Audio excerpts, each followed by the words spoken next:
Chemical equilibrium आपका physical chemistry class 11 का काफ़ी इम्पॉर्टेंट चैप्टर है। और इसका अगर बेसिक कॉन्सेप्ट अगर हम लोग के पास है तो आई थिंक इसके सारे न्यूमेरिकल्स बहुत ही ईजी वे से सॉल्व होते हैं। अगर इसका बेसिक कॉन्सेप्ट नहीं है तो फिर न्यूमेरिकल सॉल्व होने में थोड़ी प्रॉब्लम होती है। स्टार्ट करते हैं हम लोग केमिकल इक्विलिब्रियम।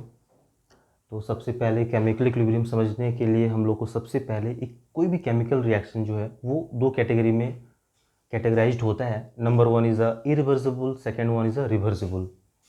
ये इरिवर्सिबल का मतलब ये होता है कि अगर आपका रिएक्टेंट प्रोडक्ट में कन्वर्ट हो जाए तो बेचारा प्रोडक्ट कभी भी रिएक्टेंट में कन्वर्ट नहीं होता है।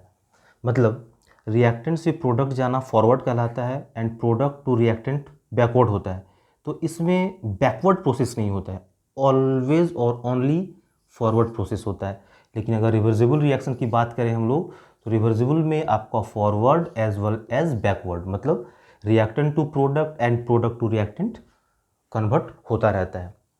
इरिवर्सिबल रिएक्शन आपका ओपन कंटेनर में प्रोसीड होता है, रिवर्सिबल रिएक्शन आपका क्लोज्ड कंटेनर में होता है। इरिवर्सिबल रिएक्शन जो है वो ऑलवेज कंप्लीट होता है towards product leads to 99.9% always, and reversible reaction जो है वो कभी भी कंप्लीट नहीं होता है। इसका रीज़न थोड़ा सा अगर जानने की कोशिश करें तो एग्जांपल समझ में आएगा। स्ट्रॉन्ग एसिड स्ट्रॉन्ग बेस के बीच में रिएक्शन होगा तो वो सॉल्ट और वाटर कंप्लीट फॉर्मेशन करता है। जैसे एग्जांपल में हाइड्रोक्लोरिक एसिड का रिएक्शन हम लोग सोडियम हाइड्रोक्साइड के साथ देख लें तो आपका क्या बन जाता है, NaCl एंड वाटर। तो ये जो है आपका NaCl एंड वाटर बन गया। ये बेचारा वापस कभी भी NaCl वाटर आपका HCl और NaOH प्रोवाइड नहीं करेगा। लेकिन एक एग्जांपल देख लीजिए यहाँ पर acetic acid and ammonium hydroxide. ये वीक एसिड है, ये वीक बेस है। इसका जो प्रोडक्ट है आपका ammonium acetate CH3COONH4 plus water, ये बेचारा अगेन ब्रेक डाउन होकर के acetic acid and ammonium hydroxide का प्रोडक्शन करता है। मतलब ये forward as well as backward both process हो रहा है। तो इरिवर्सिबल ऑलवेज फॉरवर्ड होता है, बैकवर्ड नहीं होता है। रिवर्सिबल में आपका फॉरवर्ड एज वेल एज आपका बैकवर्ड होता है। तो ये टर्म हम लोग को समझ में आ गया कि भाई रिवर्सिबल में फॉरवर्ड भी होता है, बैकवर्ड भी होता है। हम लोग का चैप्टर का नाम है केमिकल इक्विलिब्रियम। तो सबसे पहले हम लोग को ये टर्म समझ में अगर आ जाए तो आई थिंक कि थोड़ा बहुत हम लोग पहुँच पाएंगे चैप्टर की ओर। इक्विलिब्रियम क्या है? तो इक्विलिब्रियम इरिवर्सिबल के साथ कंसर्न नहीं है, वो कंसर्न है आपका रिवर्सिबल रिएक्शन के साथ। इसका मतलब इक्विलिब्रियम जो है वो एक ऐसा सिचुएशन है जो कंसर्न है रिवर्सिबल के साथ। तो हम लोग देखते हैं रिवर्सिबल में एक ऐसा एग्जांपल जहां आपको इक्विलिब्रियम टर्म्स बहुत ही इजी वे से समझ में आ जाएगा। इसके लिए हम लोग एक कंटेनर लेते हैं और कंटेनर में कुछ वाटर मॉलिक्यूल्स वाटर यहाँ पे रख देते हैं। ये वाटर बेचारा अभी कौन सा स्टेट में है, रूम टेम्परेचर में, ऑब्वियसली लिक्विड होगा। और अगर हम लोग इसको हीट करेंगे तो ये वाटर मॉलिक्यूल्स जो है वो कन्वर्ट हो जाएगा आपका वेपर मॉलिक्यूल्स में। ये कन्वर्ट हो गया आपका वेपर में, लेकिन ये वेपर अगेन कॉन्डेंस होकर के ये लिक्विड में आ जाता है। तो वाटर लिक्विड से वेपर में जाना फॉरवर्ड कहलाता है, फॉरवर्ड प्रोसेस। और ये वेपर का लिक्विड में आना बैकवर्ड प्रोसेस।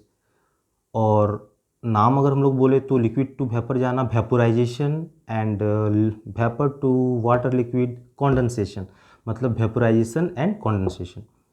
अगर किसी वक्त ऐसा हो जाए कि जितना आपका वेपोराइजेशन हो रहा है उतना ही फिर अगेन कंडेंसेशन भी हो जाए तो हम लोग जिस सिचुएशन को रीच करेंगे, ये जिस सिचुएशन को रीच करेगा उस सिचुएशंस को हम लोग बोलेंगे इक्विलिब्रियम।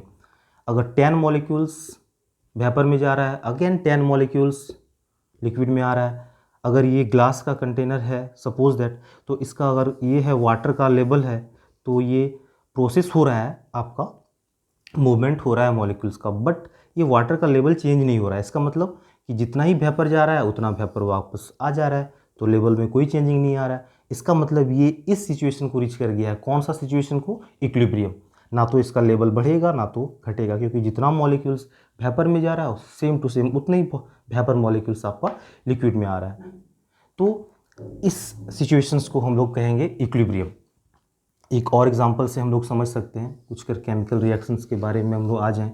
जैसे कि कैल्शियम कार्बोनेट है आपका, ये सॉलिड स्टेट में है, इसको आप हीट करोगे कन्वर्ट हो जाएगा कैल्शियम ऑक्साइड में एंड कार्बन डाइऑक्साइड गैस में।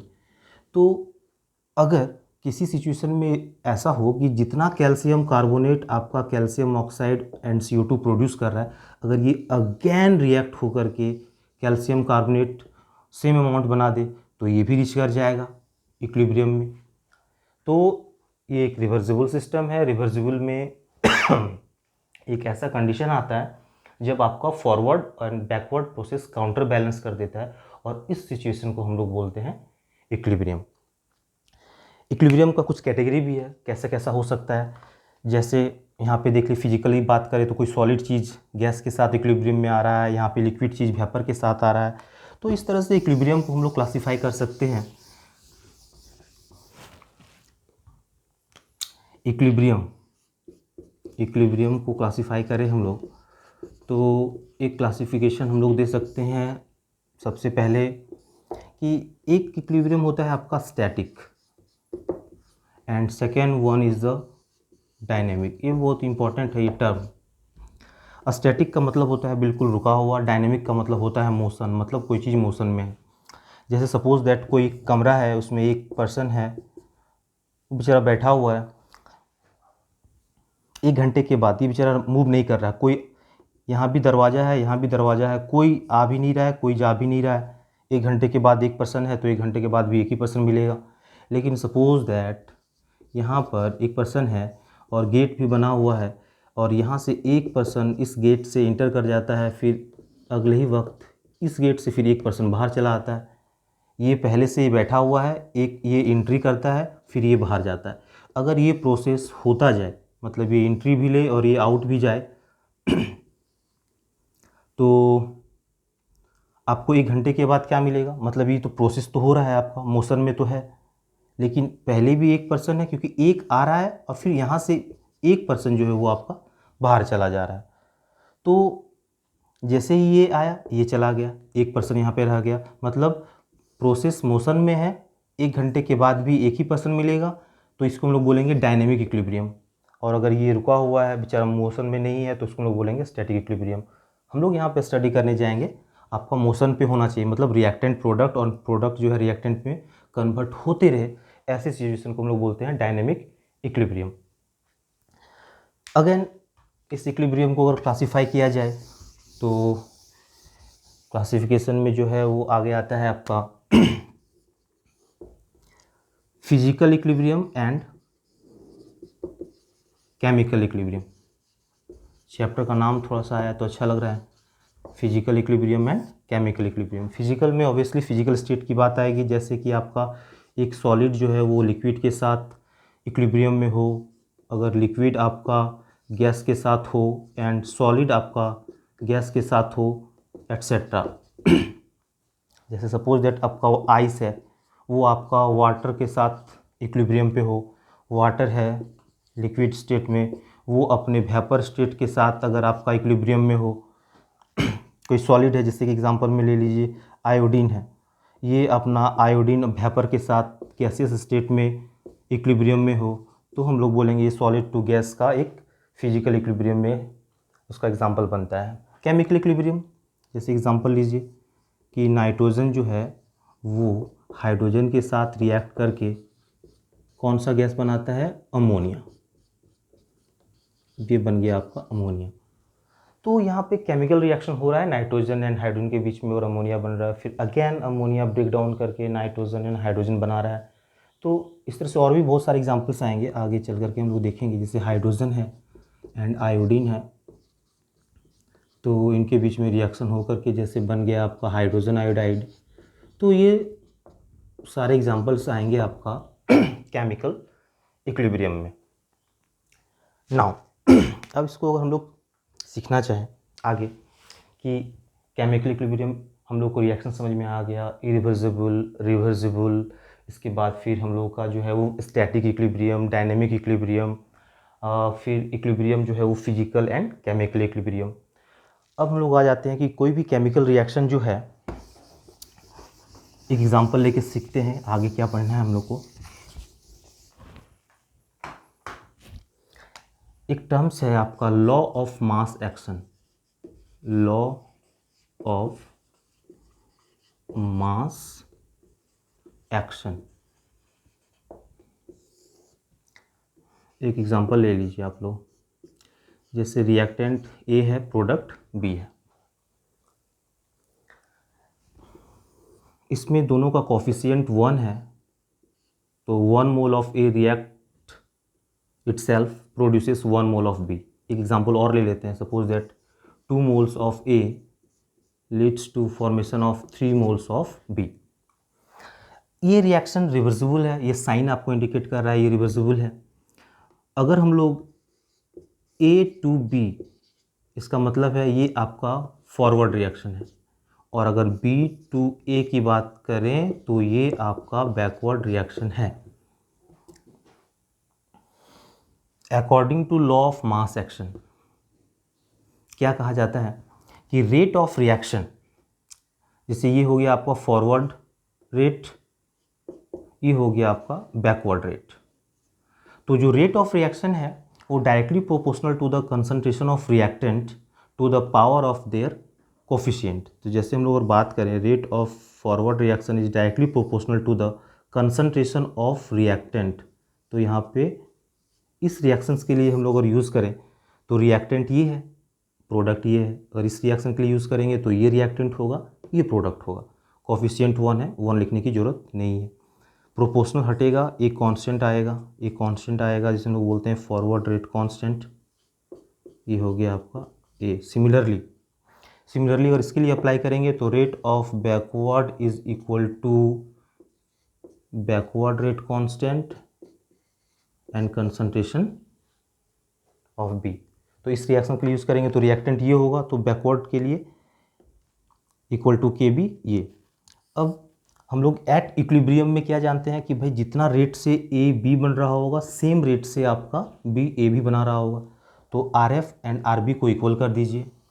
तो अगर हम लोग R F is equal to R B कर दें तो अब आर एफ के जगह पे क्या पुट करिएगा, ये पुट कर सकते हैं, एंड आर बी की जगह क्या पुट कर सकते हैं, ये चीज़ पुट कर सकते हैं। तो हम लोग चलिए देखते हैं पुट करेंगे तो क्या होगा। Rate of forward equal to K F concentration of A and are B की जगह K B concentration of B. Constant को एक तरफ ले आते हैं, एक तरफ ले आए तो K F upon K B concentration of B by concentration of A. अभी forward rate constant and backward rate constant को हम लोग एक नया नाम दे दें के ई, जिसे हम लोग बोलते हैं आपका इक्विलिब्रियम कांस्टेंट। तो इस रिएक्शंस के लिए अगर हम लोग डायरेक्टली ये कहें कि ये equilibrium constant is equal to concentration of product divided by concentration of reactant and their coefficient power में, अगर इस कॉन्सेप्ट को यूज़ करें तो यहाँ पे इक्विलिब्रियम कांस्टेंट कैसे लिखेंगे हम लोग, तो के ई प्रोडक्ट ऑब्वियसली ऊपर में होगा आपका बी कोफिशिएंट, यहाँ पे 1 था इसलिए पावर में 1 था, यहाँ पे 3 है तो ये पावर हो गया 3, रिएक्टेंट यहाँ पे फिर नीचे आ गया, इसका कोफिशिएंट 2 है, इसका पावर हो गया 2। तो ये हो गया आपका इक्विलिब्रियम कांस्टेंट एक्सप्रेस करने का तरीका। और आपके दिमाग में डायरेक्टली बैठ जाना चाहिए कि इक्विलिब्रियम कांस्टेंट जो है वो प्रोडक्ट का कंसंट्रेशन होता है टॉप में, बॉटम पे होता है रिएक्टेंट का, एंड उसके पावर को हम लोग जो कोफिशिएंट होता है उसको हम लोग पावर में एक्सप्रेस करते हैं, और इसे ही हम लोग बोलते हैं इक्विलिब्रियम कांस्टेंट। इसे हम लोग बोलते हैं इक्विलिब्रियम कांस्टेंट।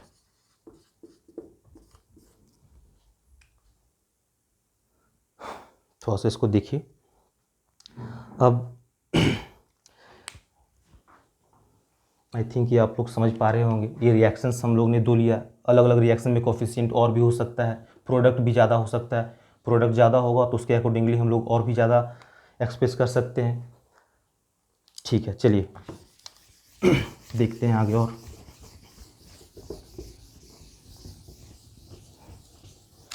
अब यहाँ से एक इम्पॉर्टेंट चीज़ जो हम लोग को समझ में आ रहा है कि इस एग्जांपल पे A converted to the B and equilibrium constant हम लोग का एक्सप्रेशन में था concentration of B upon concentration of A, अगर ये कोफिशिएंट होगा तो पावर में जाएगा। अब इसमें हम लोग 3 सिचुएशंस और 3 केसेस ले रहे हैं। सपोज दैट कि आपका concentration of B concentration of A से ज़्यादा है आपका। एक सिचुएशन हो सकता है concentration of B is equal to concentration of A, और एक सिचुएशन होगा आपका concentration of B is less than concentration of A।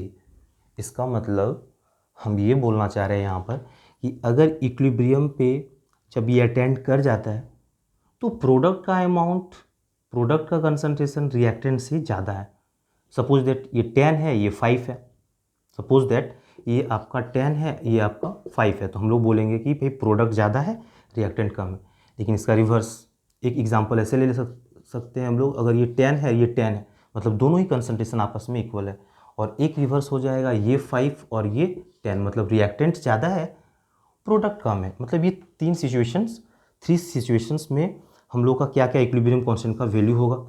तो ऑब्वियसली अगर B ग्रेटर है तो ये 1 से ऑलवेज ज़्यादा होगा। इसका मतलब equilibrium constant is greater than 1। अगर दोनों इक्वल हो जाए तो इक्विलिब्रियम कांस्टेंट इज़ 1, एंड अगर ये रिएक्टेंट ज़्यादा हो गया तो इक्विलिब्रियम कांस्टेंट का वैल्यू जो होगा वो 1 से लेस होगा। तो ऐसा अगर आप लोग से कोई क्वेश्चन पूछे कि इक्विलिब्रियम कांस्टेंट का वैल्यू 1 से ज़्यादा है, क्या इंडिकेट करता है? ये इंडिकेट करता है कि प्रोडक्ट का कंसंट्रेशन आपका रिएक्टेंट के कंपैरिजन में ज़्यादा है, और अगर 1 है इसका मतलब है कि product and reactant same concentration में है, और अगर लेस देन 1 है तो रिएक्टेंट ज़्यादा है, प्रोडक्ट कम कन्वर्ट हुआ। तो इस बेसिस पे हम लोग एक ग्राफ यहाँ से पूछा जाता है और ग्राफ रहता है, तो जैसे देखिए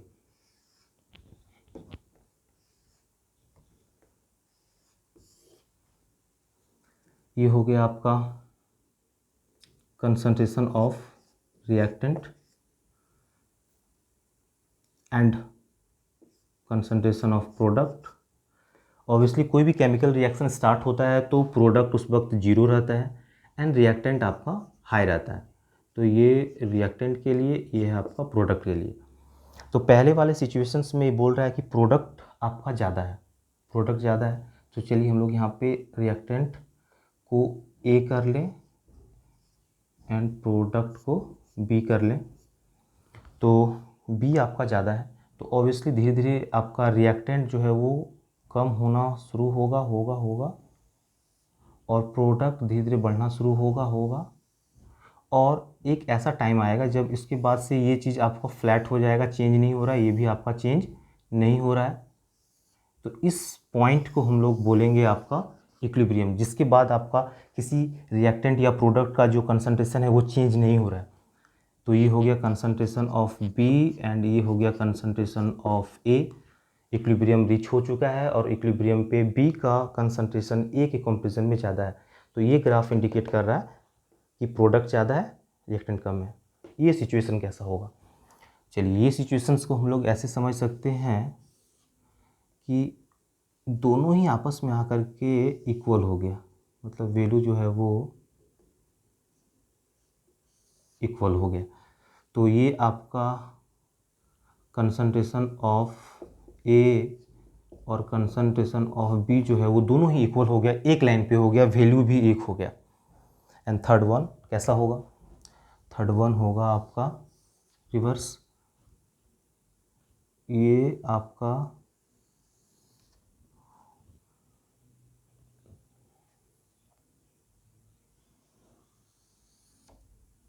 इसको हम लोग और थोड़ा बेटर वे से बना दे तो कुछ ऐसा दिखेगा।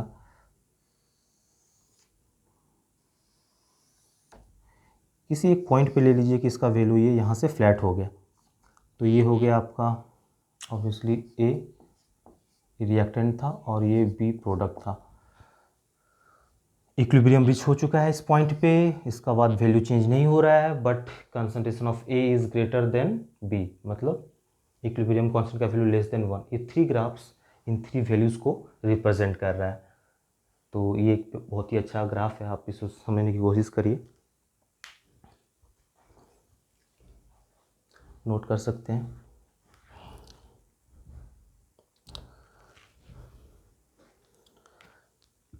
चलिए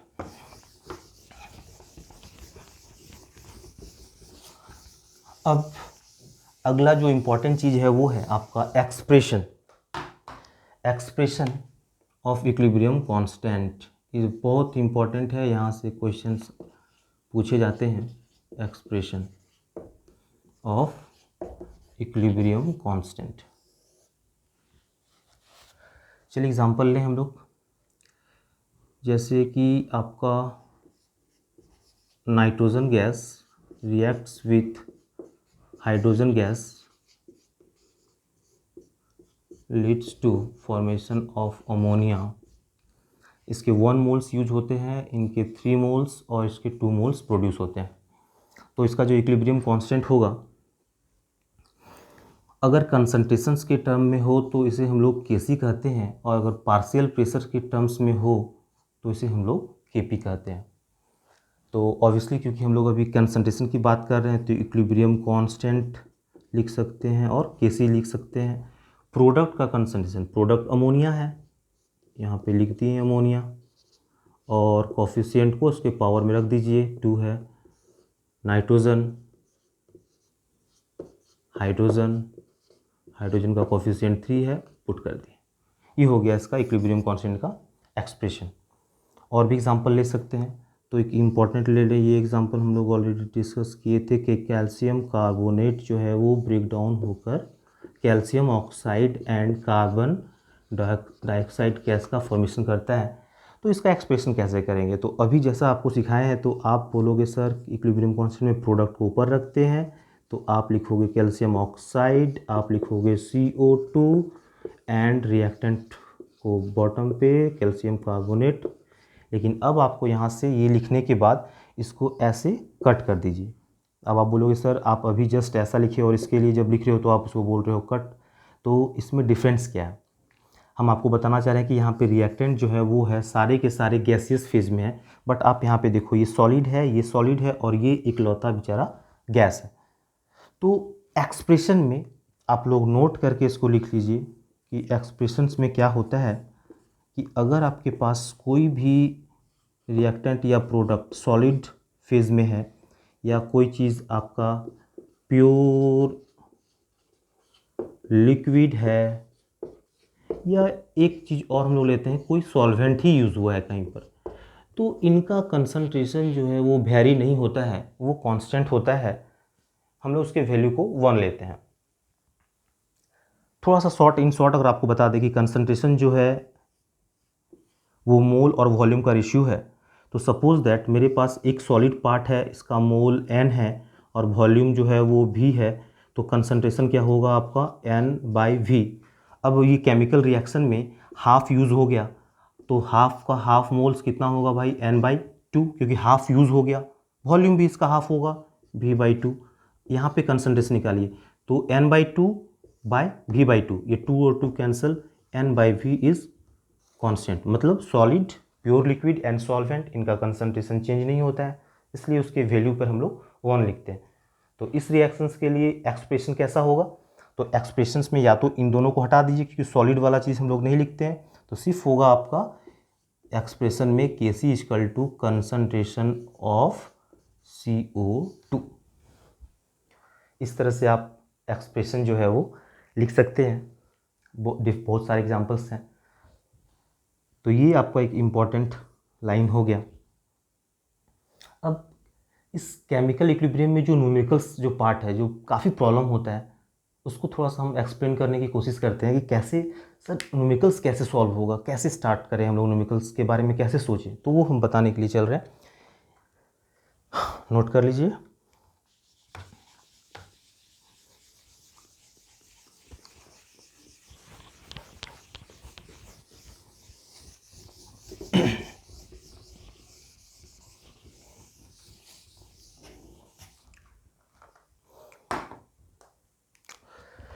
चलिए, तो न्यूमेरिकल सॉल्व करने के लिए आप लोग ध्यान से देखिए। एक रिएक्शन हमने लिया है A + 2B + 3C + T। Expressions अगर सारे गैसियस होंगे तभी इन्वॉल्व होंगे। चलिए, सबको गैसियस स्टेट पे भी ले आएँ। तो न्यूमेरिकल्स में आपको कभी भी एक केमिकल रिएक्शंस दिया होता है, फिर इसके बारे में इंफॉर्मेशन क्या होता है। तो हम लोग सबसे पहले लिखते हैं इनिशियल मोल। आप सेम टू सेम ऐसे फॉलो करो, सारा न्यूमेरिकल सॉल्व होगा। इनिशियल मोल, सपोज दैट ये 1 मोल लिए, ये 2 मोल लिए। शुरू में तो सिर्फ रिएक्टेंट ही लेते हैं। ये रिएक्टेंट है आपका और ये आपका प्रोडक्ट है। प्रोडक्ट बेचारा शुरू में कुछ बना नहीं है, इसलिए ये 0। इसके बाद रिएक्टेंट धीरे धीरे खर्च होगा। खर्च हो रहा है मतलब यहाँ से ये चेंज होना स्टार्ट हुआ, तो इसे हम लोग लिखते हैं चेंज। इसका कोफिशिएंट 1 है। इसके रिस्पेक्ट में आप लिखो x, और ये खर्च हो रहा है, धीरे धीरे घट रहा है नेगेटिव साइन के साथ। यहाँ पे 2 है तो आप लिखोगे 2x। वहाँ पे ये प्रोडक्ट है तो प्रोडक्ट तो धीरे धीरे बढ़ना स्टार्ट होगा, तो यहाँ पे +3x। यहाँ पे 1 है, अगेन x। इतना खर्च होने के बाद ये इक्विलिब्रियम में आ गया, तो हम लोग लिखेंगे एट इक्विलिब्रियम। क्या होगा 1 - x। कितना बचा, 1 था, x खर्च हो गया तो बचा कितना 1 - x। ये कितना होगा 2 - 2x। ये बेचारा 0 में से 3 प्लस ऐड होगा 3x, ये x। चूँकि ये मोल है तो ये भी मोल होगा। ये एट इक्विलिब्रियम में ये भी जो होगा वो क्या होगा आपका मोल। लेकिन एक्सप्रेशंस में तो कंसंट्रेशन चाहिए। तो अगर हम लोग यहाँ पर ये केमिकल रिएक्शंस जिस भी कंटेनर में हो रहा हो उसका वॉल्यूम अगर हम लोग भी मान लें, इज वॉल्यूम ऑफ कंटेनर, तो मोल divided by volume of container. Volume of container 2 - 2x by v, 3x by v and x by v। ये सारे के सारे हो गए आपके कंसंट्रेशन, क्योंकि मोल और वॉल्यूम के रेशियो को हम लोग कंसंट्रेशन बोलते हैं। अब एक्सप्रेशन, तो एक्सप्रेशन तो आप लोग लिख ही सकते हो कि सर Kc का एक्सप्रेशन कैसा होगा। प्रोडक्ट में कौन है, C है, पावर कितना है 3, और कौन है D, पावर नहीं है, वेरी गुड। फिर A है पावर 1 एंड B पावर 2। चलिए, तो C के जगह पे कितना है ये 3x/v, 3x/v, और पावर कितना 3। D की जगह पर आपका x/v। यहाँ पे A की जगह पे कितना होगा आपका 1 - x/v, एंड B की जगह पे होगा 2 - 2x/v। अब इस सारा न्यूमेरिकल्स का खेल होगा इस x के बारे में। वॉल्यूम ऑफ कंटेनर आपको प्रोवाइडेड है, मतलब x प्रोवाइड करने का तरीका डिफरेंट तरीका हो सकता है, डिफरेंट वे हो सकता है। उसी से न्यूमेरिकल का जो है सो वैरायटी बनता है। और तो इस x के बारे में अगर हम यहाँ पे डिस्कस कर दें कि कैसे कैसे वो प्रोवाइड हो सकता है, तो आप इजीली न्यूमेरिकल सॉल्व कर सकते हो। लेकिन ये एक्सप्रेशन आप लोग अगर प्रैक्टिस कर लोगे केमिकल इक्विलिब्रियम में, मोस्ट ऑफ द क्वेश्चंस आप इजीली सॉल्व कर सकते हो। तो चलिए स्टार्ट करें हम लोग इस x के बारे में।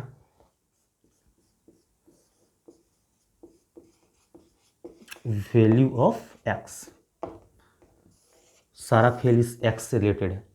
एनसीईआरटी में डायरेक्ट बोलेगा C का इक्विलिब्रियम में कंसंट्रेशन 10 है, इसका 5 है, ये इतना बचा, ये इतना बचा, put the value get the result.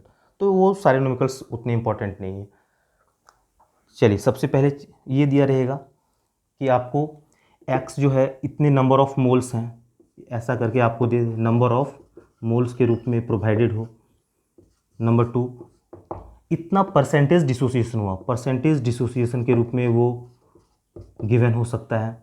Number 3, sometimes आपको x का इंफॉर्मेशन जो है वो मोल फ्रैक्शन के रूप में प्रोवाइडेड हो सकता है, मोल फ्रैक्शन के रूप में प्रोवाइडेड हो सकता है। समटाइम्स हम लोग यूज़ कर सकते हैं PV = nRT, P V equal to N R T, law of titration वगैरह यूज़ करके हम लोग इस एक्स का वैल्यू यूज़ कर सकते हैं और फिर न्यूमेरिकल्स आप इजीली सॉल्व कर सकते हो। तो ये रहा आपका बेसिक न्यूमेरिकल सॉल्व करने का तरीका। आई थिंक आप इसको इजीली यूज़ कर सकते हो। P V equal to N R T, बहुत सारे चीज़ से आप एक्स निकाल सकते हो। चलिए नेक्स्ट वीडियो में फिर हम लोग आगे देखेंगे। तो ये था एक simple expression of KC and numericals के लिए स्टेप्स फॉलो होने चाहिए। Thank you.